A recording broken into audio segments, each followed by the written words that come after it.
transition and your life. Hey, good evening, everybody, and welcome to the official EGF High School broadcast. I'm Tiny Shiny, joined by K-Wing to bring you tonight's high school Overwatch matches. It's already week 3, K-Wing. Can't believe we're already here. I know it feels like this part of season 12 of EGFH has just been flying by, but the season is still young. So we have got two teams in the throes of it looking to climb their way up the ranks and secure themselves a position as we look forward to the postseason. Still a ways away, but this is how you get it started. So you're not trying to make a Cinderella story run late in the season. You got to have that strong foundation. And this is where it starts. We got two good teams here, Lake Wales and West Mifflin. Yeah, both of these teams coming into today with one win apiece. The only difference here is West Mifflin. Their win was a forfeit from week number 1. Week number 2, they went in, played against the current second place team, and took a 2-3 loss, which shows that they do have the ability to go the different distance in these series, and I somewhat know what they're doing at the very least. But Lake Wales Highlanders are sure not a team to be underestimated themselves, taking a 3-0 in their first showing. So we're expecting to have a pretty solid match up here today. As you guys can see in front of you, our map pool is being displayed in K-Wing. Looks like we're kicking it off on Oasis. Really excited here for Oasis. You've got a lot of different strategies and compositions that can be played as we're getting more regular patch notes. The meta is seemingly constantly in flux. You've been hearing some rumors that Owl Scrims have been a wrecking ball meta. So maybe they know something we don't. We don't know what they're cooking, but maybe that's going to change up what these teams are playing, knowing that maybe wrecking ball is better than people think. But really, on Oasis, it's going to be a battle of the tanks here. What compositions are we playing? Are we going to see the Roadhog? Are we going to see the Orisa? Are we going to see the Reinhardt? The Reinhardt Baptiste combo has been big in the past few weeks because of that Fire Strike buff now making it kill squishies through the amplification matrix. You're looking at what could be a deadly combination. Do these high schoolers have it mastered yet? And there you see it, both Reinhardt compositions. And, not only is Reinhardt really strong right now, like you said, Reinhardt also can often be a comfort pick for a lot of teams. You could argue that it just feels right when you play Overwatch games. You see the Reinhardt load into your screen. You got something to follow on, the big old rectangle man holding the shield. But it looks like that West Mifflin are going to be veering away from that as they begin to roll out and take that wrecking ball up to play. They are taking that wrecking ball, but they have got an interesting support line with the Brig Zenyatta composition. It's pretty diveable, but that Zenyatta has to stay safe, and stay alive. If that sends the first one picked, it is not going to be a good time for West Mifflin. Let's see how they engage. West Mifflin, they're not going to be the ones on the point first. They have the more mobile composition, will thrive, kind of just playing around. I just need to wait until that objective will unlock. Looking for a target to kind of set themselves out, but it's all about touching in, touching out, trying to set up with those pile drives, and that's ironically the target you would expect least to go for, but one that West Mifflin will certainly take as they got 3, followed up in the kill feed after the initial elimination of the tank, and will secure this first point. Yeah, and that is exactly what you want to see, the Zenyatta safe and sound, just free to pump damage in with those left clicks, with those right clicks, with that Discord orb. And now Lake Wales switching over to the Junker Queen, trying to go even more mobile. You're going to see them try and run down the West Mifflin Titans over on that high ground, but they're going to have to deal with that soldier just taking pot shots.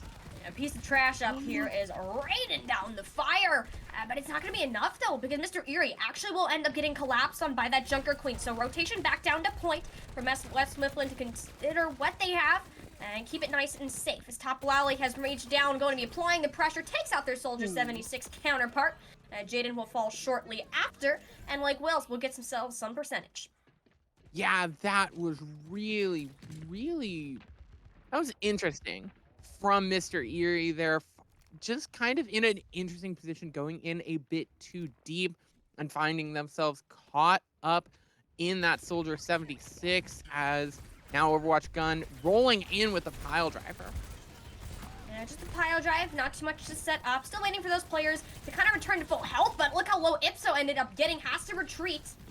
We're looking for that win condition to come through. We got the minefields in play from Overwatch Gun. They'll be lining off this pace. Don't even need it, though, because they've already got 2 down in their favorite. Lake Wills will be taking the reset here, and quite an efficient push from Wales. Yeah, this has been both of these Brigs being the support that have been getting caught out more and more than you think, as first it was Mr. Eerie and then Fizzy XD and caught out. The minefield was a good investment from Overwatch Gun, just shutting down that entire choke point. And now you're coming into a fight with a lot of ultimates for Lake Wales. 4 for them. West Mifflin, you have 3, but you need this Transcendence to be big because there's a lot of aggressive ultimates from Wales that can come online, and you need to counter at least 2 with this 1 ultimate. Oh, but Erie's gone. Even more of that because you just lost Mr. Eerie. Jen's not going to get the chance to use the ultimate as Wales have just hit the go button. And really, the rally and the sound barrier just overwhelms Mifflin, and they're going to have to give that one up. You double up with the support ultimates there, and it's a heavy investment, to say the least, using the rally and the beat. You usually see the beat as a counter to your enemy aggression, but now the switch coming in from West Mifflin onto the Doomfist Bastion Sombra composition, trying to pump out the damage. We'll have to see if it can rain down the destruction, but Piece of Trash finds a pick away. They're gonna find it, have that Rampage to confiscate out, but the Transcendence will be enough to keep everyone alive and healthy. Rally layered on top of it too. A nice switch from Mifflin for a couple of their heroes seems just enough to put them through, but they just used everything they had at the tank just to get back, K-Wing.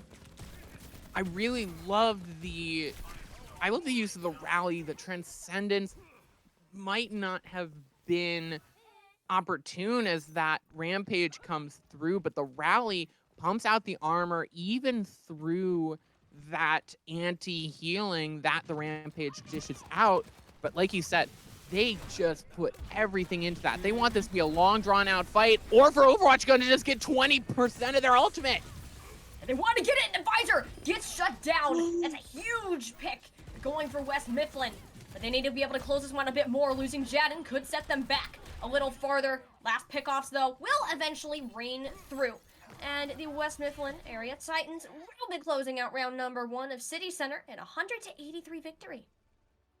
That was such a clutch play there from Overwatch Gun, just diving in with that seismic slam ability and going from, I think they were at 80% before that ability, and just coming out of it fully on the way to that ultimate. That saved the round. The complete surprise of that Doomfist charging up the ult as fast as he did put Lake Wales, put the Highlanders on the back foot, and now we see an interesting pick here with Piece of Trash going on to the Genji. I think it's a good, it's an interesting choice because you do have the defensive ultimate on the side of the Highlanders, so you have to wonder if Piece of Trash is going to be able to blade through Luna's beat like a hot knife trying to cut through metal, but already the dive comes in and Overwatch Gun is going to be going into the depths. Overwatch Gun sent down, and Top Ollie does still fall as a result of that. Everyone's just jumping in the pit today, K-Wing. I don't know what that's all about. I guess there's a party happening down there, but hey, Mifflin, they're kind of happy with it. You got Jadden sitting on the high ground here. Get Piece of Trash over in this small room to kind of brawl it out, throw in these shurikens, and shred through Luna, taking that first capture, looking to keep that momentum rolling. I haven't seen a pit that popular since DashCon, as we're coming into a really interesting fight. You have Mr. Eerie going down late, which means West Mifflin can't push up as far as they want to. They're going onto the high ground here, trying to take advantage of YT Markapot and that long range on the Bastion, as well as that grenade. It's going to be tough for them to approach, as already they're just going to get the damage pumped into them. They're going to get skewered here between Trash. Yeah, you have to be expected here as a great positioning selection. Doug does get a couple before getting sent off the map by Overwatch gun up here, taking a bit of a swim. But West Mifflin, you can tell right now, Kaling, by the way that they're chasing these eliminations and where they're positioning themselves, they have this map down to a science.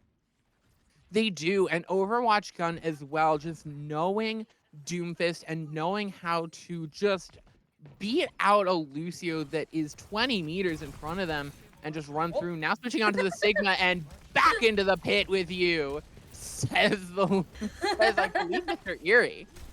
no Space Grandpas allowed in this match. It is the Overwatch gun show today.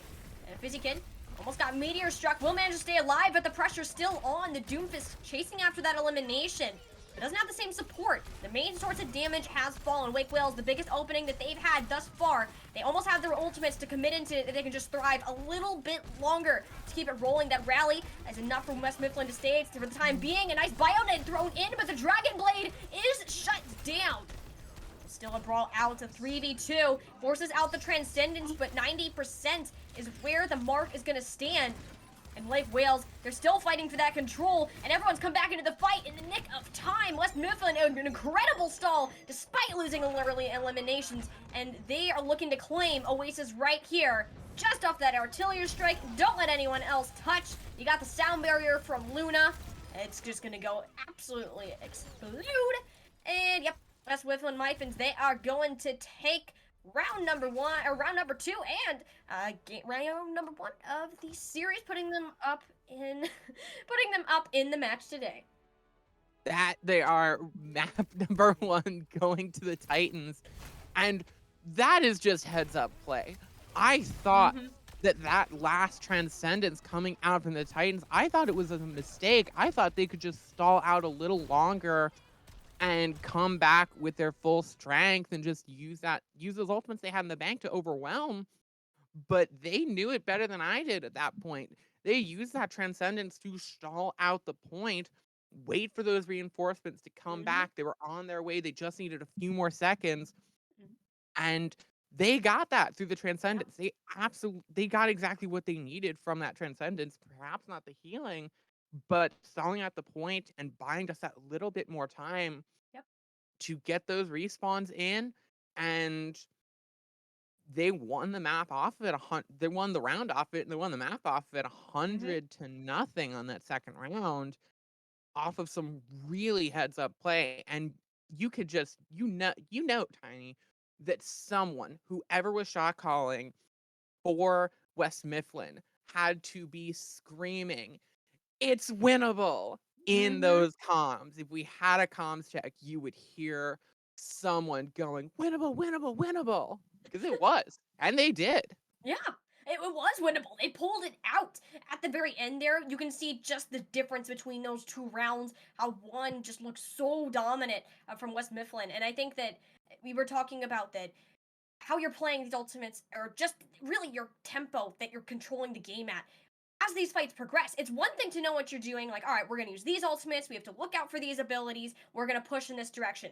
Great way to go into a fight. But once you actually get there, hate to say it, Overwatch, things rarely go to plan. Something is going to go wrong, all right? It's the ability to adjust and adapt through all of that chaos. And West Mifflin, as we saw showcased in that last fight on University, that's exactly what they were able to do. And moving forwards, if they're able to control the tempo in such a way, keep a tight chokehold on Lake Wales, that might just be their match. I mean, we're heading into Blizzard World next, K-Wing, so of course we're going to see a much different change of pace as we head here, but it's still going to be those same concepts being important. Yeah, and I think that Blizzard World is going to play a little more to the strengths of our teams that favor the wrecking ball. You have a lot more high ground, you have a lot more options, especially on Streets phase, to play around that high ground and to take advantage of it. And I think Blizzard World is going to be the chance here for potentially Lake Wales to come back and for the Highlanders to even us up 1-1. And it's going to be, you wanted a change of map, a change of structure, but at the same time, K-Wing, when we transitioned over into Overwatch 2, right? A lot of these high mobility kind of chaos causing poke comps have been the strengths of what we've seen in these heroes. And West Mifflin, that appears to be their comfort zone between the Doomfist, the Wrecking Ball, absolutely just surrounding their opponents. Where Lake Wales, they've been going for this Reinhardt Orisha kind of rush brawl approach, even with the Junker Queen at times. They want to play close knit. They want to stay as a unit of 5, but it's so difficult to do when your opponents, they're circling around you and splitting you apart forcibly with the amount of CC that they have attached to their comp.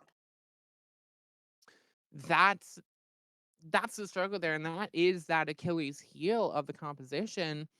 So now as we look forward into Blizzard World, maybe you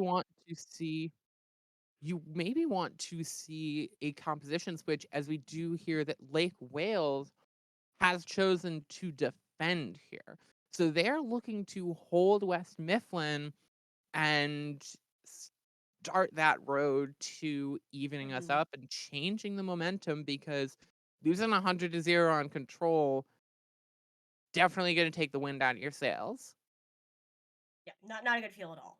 Pulling it together Mm-mm. here on the defense, making a strong statement to just deny West Mifflin after these choke points that you have in Blizzard World. And I think K-Wing, thinking of this map, it is notorious for first point holds. It can be so difficult to move through this area between the high ground, the lack of cover, and the long rotations really needed to even get to the objective in the first place. It's very heavy in terms of decision making. In West Mifflin, we've seen the amazing shot calls in the gameplay that they showcased previously.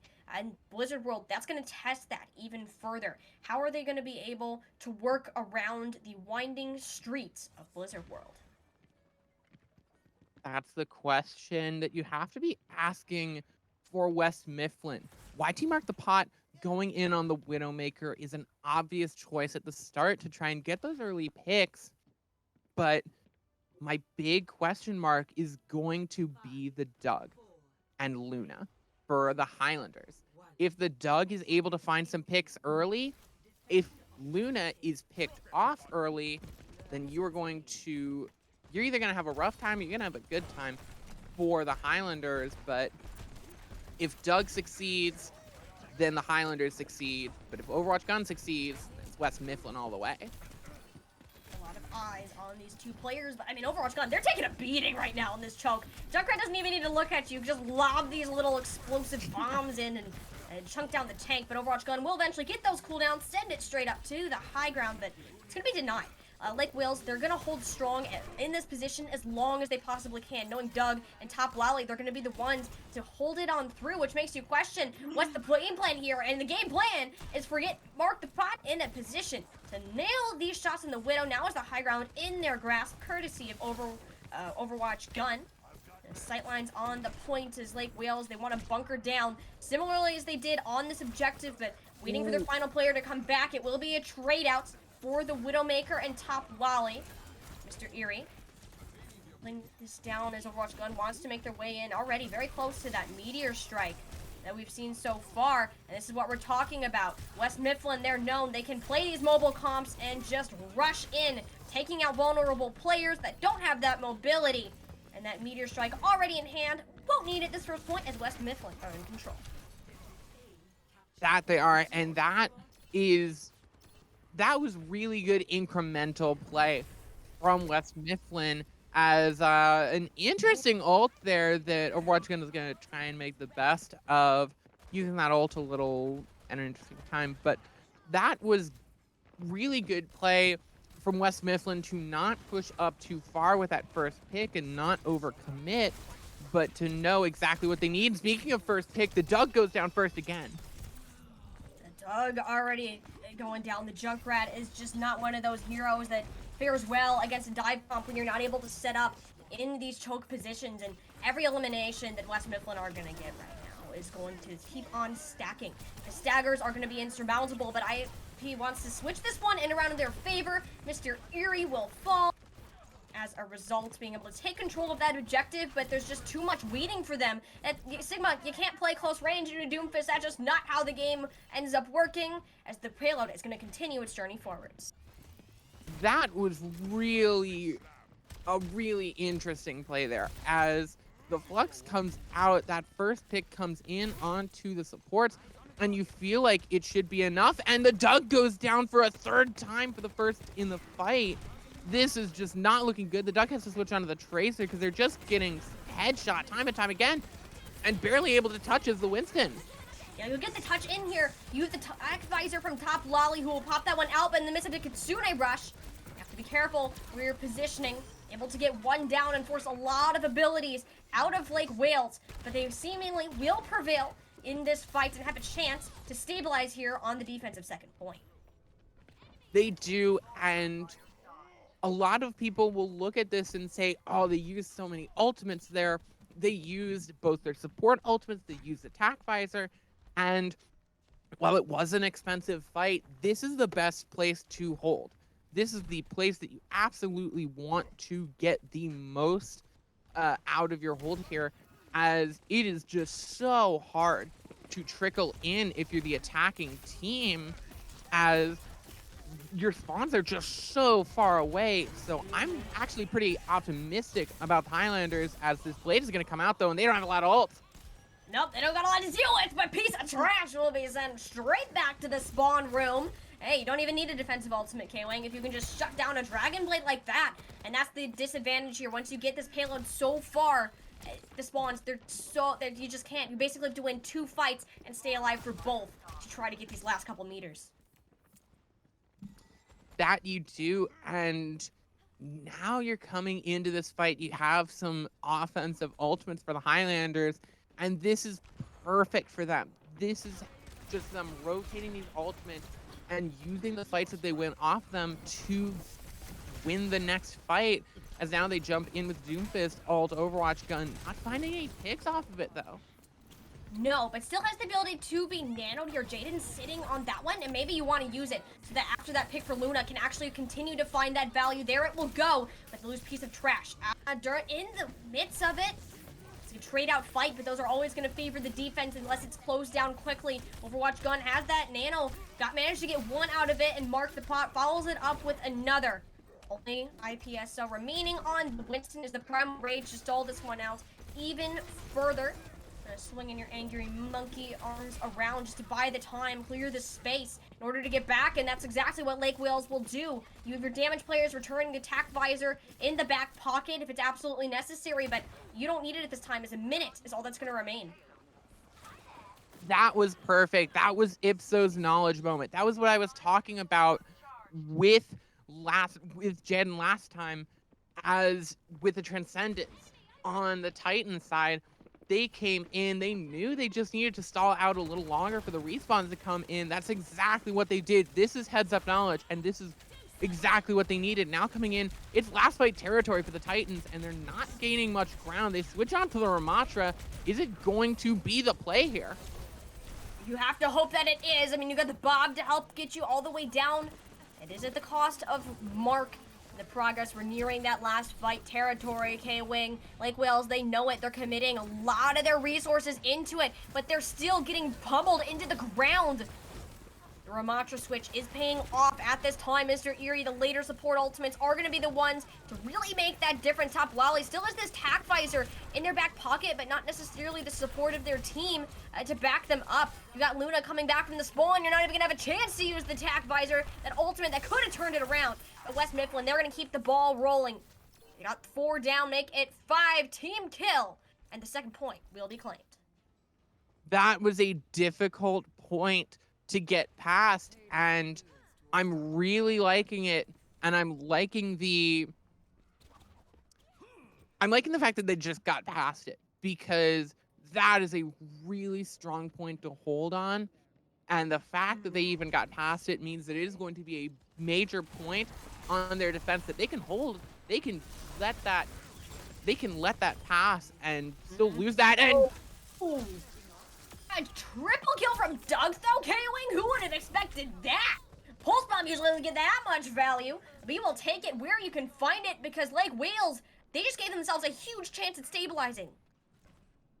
They absolutely had a huge chance of stabilizing, and they will now, especially with the 2 ults they have. They have Top Lolly's Visor, and they have Ipso's Primal Rage, as you're looking at 2 huge ultimates to to stagger out and stall out the payload with. And those are absolutely bright in a time like this, taking top Lally down with attack visor though. It keeps happening again and again. This Polish soldier player just can't get it done in time, and Ipso's Primal Rage has been forced down in the last section, looking to get the Ana off the map. And Mr. Eerie, what a play with the Primal Rage, taking down the 2 key targets necessary. And like Wales, they're looking strong to hold this. They've just taken out everything that West Mifflin had to offer their sustain. You gotta hope the Deadeye can get something done. It does manage to pick off Doug and Luna. Mark keeping this point alive for their team. Jaden, there with a couple of assists. The Riptire is in their sights if they can get rid of the turn, but the giant gorilla is tickling them all down. Eventually will be blown up into smithereens as Mark has pulled this through with a clutch play.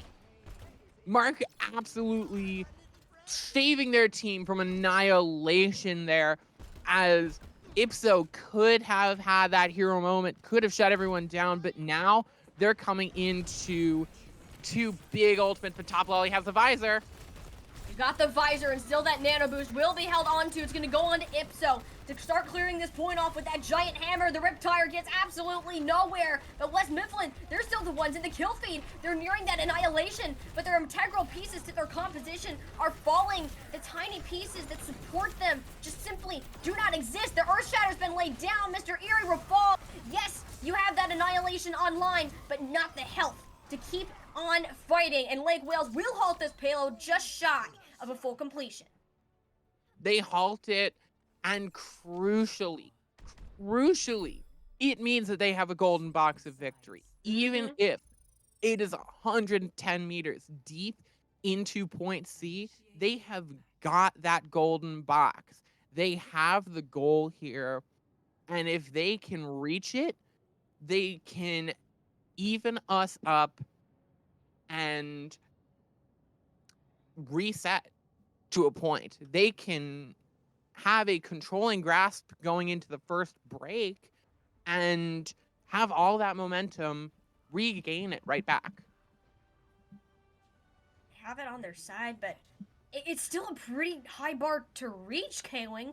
Blizzard World is not often that you're going to see the payload get nearly as far as it does, because it's such a long map to have to walk through.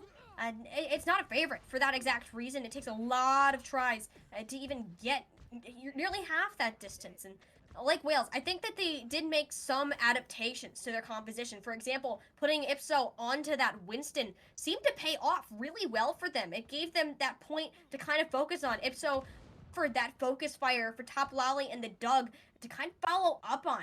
And for the first time, West Mifflin, they were the ones that looked like they were on the back foot here. Let's see if the changes that they have made will give them a better chance in the defense. They have made a few changes there. They've got the Sojourn coming out. Sojourn gone through a recent piece of nerfs, but still definitely a strong DPS choice nonetheless, and they're going to pump out the damage.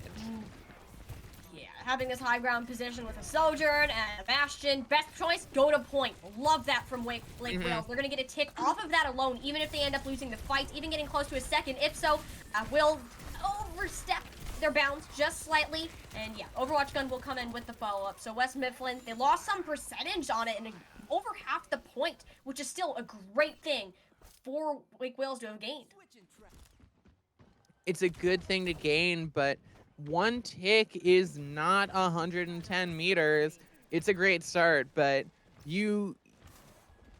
playing for ticks is nice, but you really need to be a bit more disciplined on that positioning, as you had a few players getting caught out.